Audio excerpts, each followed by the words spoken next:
తిరిగి స్వాగతం. తిరుపతిరావు గారు, ఇప్పుడున్న పరిస్థితుల్లో ప్రభుత్వాలు తీసుకోవాల్సిన జాగ్రత్తలు ఏంటి?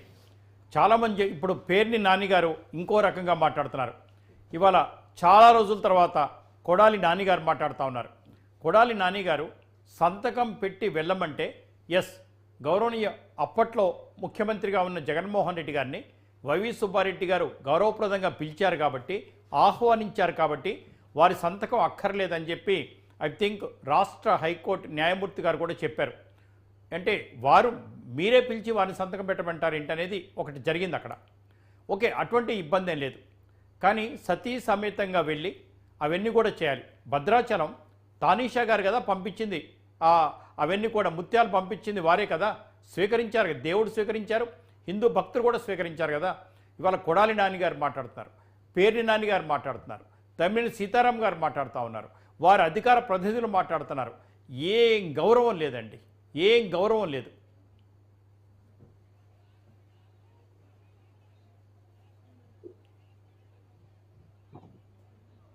తిరుపతిరావు గారు మీట్లో ఉన్నట్టున్నారండి. సాంబశివరావు గారు సార్, ఈ నాణేలు నూనెలు తాలూకా వాళ్ళ మాటలు, వాళ్ళకి సంబంధించినటువంటి చరిత్ర మనం గత 5 సంవత్సరాలు చూసినటువంటి వాళ్ళ.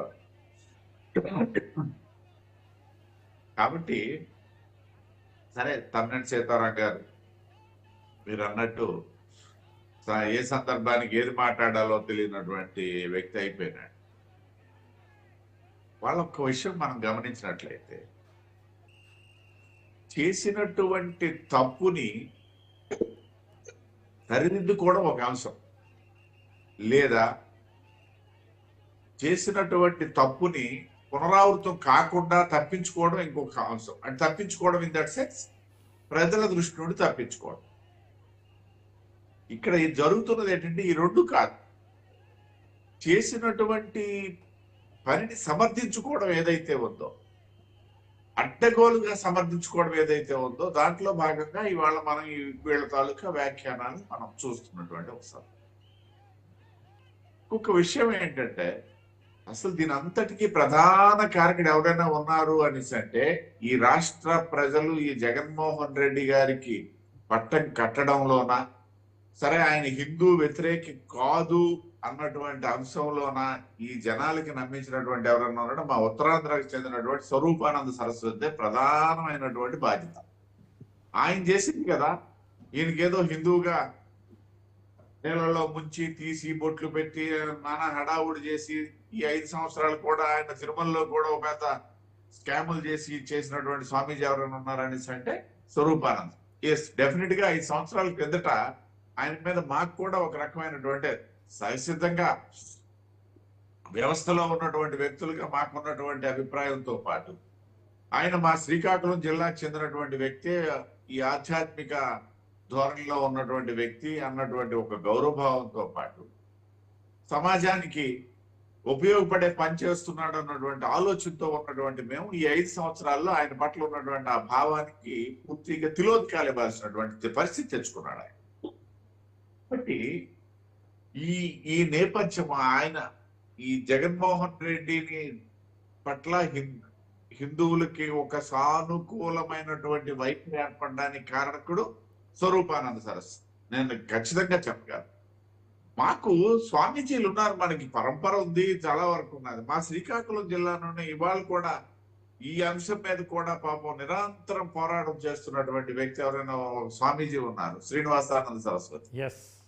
25 సంవత్సరాలుగా మాకు వారితో అనుబంధం. గతంలో రాజశేఖర రెడ్డి గారి ప్రభుత్వ సమయంలో కూడా ఆయనకి పెట్టినటువంటి ఇబ్బంది మనం అవేళ చూసాం. ఆ రోజు మేము కూడా ఆయనకి అండగా నిలబడి ఆయన తాలూకా ఏదైతే ఆశ్రమాన్ని కాపాడినటువంటి సందర్భాన్ని కూడా నేను గుర్తు చేస్తాను. అంటే హిందూ ధర్మం పట్ల, హిందుత్వం పట్ల, హిందూ సమాజం పట్ల ఒక అంకిత భావంతో చేసుకునే వెళ్ళేటువంటి స్వామీజీలు ఉన్నారు. వారి తాత్కాలికమైనటువంటి ఆలోచనల నేపథ్యంలో ఈ విధంగా స్వరూపానంద సరస్వతి లాగా, జగన్మోహన్ రెడ్డి వర్సెస్ స్వరూపానంద సరస్వతి, ఆ విధంగా మొత్తం ధర్మాన్నే తాకట్టు పెట్టినటువంటి స్వామీజీలు కూడా ఉన్నారు.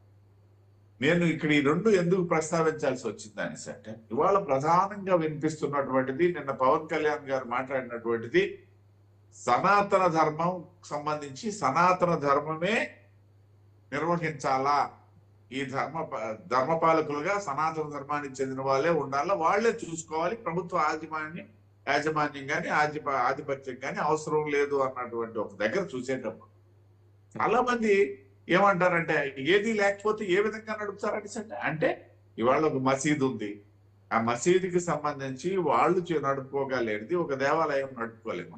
నేను అందువల్ల నా తొలి ప్రస్తావనలో కూడా నేను మాట్లాడినటువంటి, కేవలం 200-300 సంవత్సరాల క్రితం నుండి మాత్రమే హిందూ ధార్మిక సంస్థల మీద ప్రభుత్వ ఆధిపత్యం వచ్చింది. అది బ్రిటిషర్స్ దగ్గర ప్రారంభమైంది, అంతకు ముందు లేదు. కాబట్టి అంతకు ముందు లేవా? అంతకు ముందు ఇదే కాశీ క్షేత్రం, ఇదే గయా, ఇదే ప్రయాగ, ఇదే అయోధ్య, ఇవన్నీ కూడా అయోధ్య 500 సంవత్సరాల కిందట ఏ పరిస్థితుల్లో ఉండేది? ఆ రోజు ఏ ప్రభుత్వం నిర్వహించింది? ఆ రోజు ఉన్నటువంటి ముస్లిం ప్రభుత్వం నిర్వహించలేదు కదా.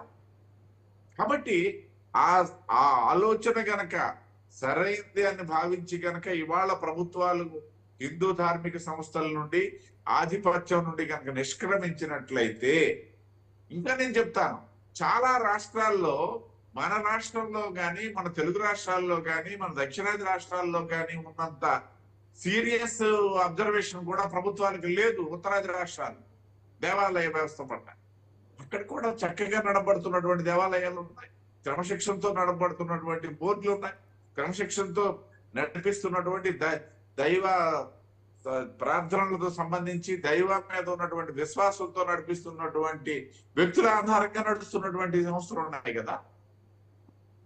Right sir, correct. మీరు చెప్పింది వాస్తవం సార్. ఇప్పుడు షిరిడీ సంస్థానం ప్రభుత్వ ఆధీనంలో ఉండదు, హాయిగా నడుపుకుంటున్నారు, చక్కగా నడుపుకుంటున్నారు, ఎక్కడ ఇటువంటి కంప్లైంట్స్ లేకుండా నడుపుతూ ఉన్నారు. ప్రభుత్వంలో మీరు చెప్పినట్టుగా మంచి వాళ్ళు రావచ్చు, వేరే విధంగా కూడా రావచ్చు. కాబట్టి ధార్మిక సంస్థల్లో ఉన్న వాళ్ళకి అవకాశాలు ఎక్కువగా ఇవ్వమని కోరుతున్నాను. ఇప్పుడు 3 ఉన్నారు సార్, మీ ముగ్గురే కూటమి ప్రభుత్వం.